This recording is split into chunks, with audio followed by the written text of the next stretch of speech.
بله دیدی مامانی. آی بروجک چه جونوری شدی تو.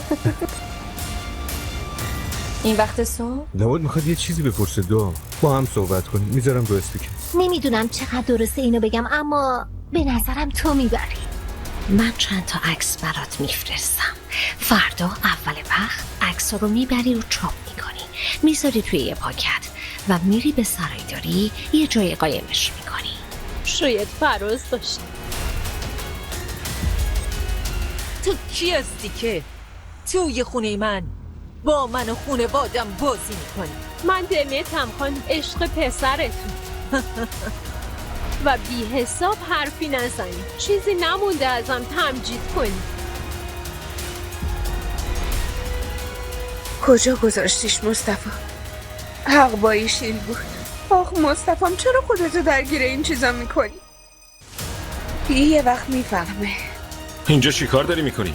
برو بیرون، برو دیگه، اینجا هم نیا. میخوام نمیام. یه دکتر که سابقش قشنگ خراب باشه و اهل این کارا باشه، فهمیدی؟ عبدالله باید باور کنه که مریضه و بعد یه سری دارو رو شروع کنه. فکرای این عشق خوشگل به عقل جنم نمیرسه. بیا بقیله.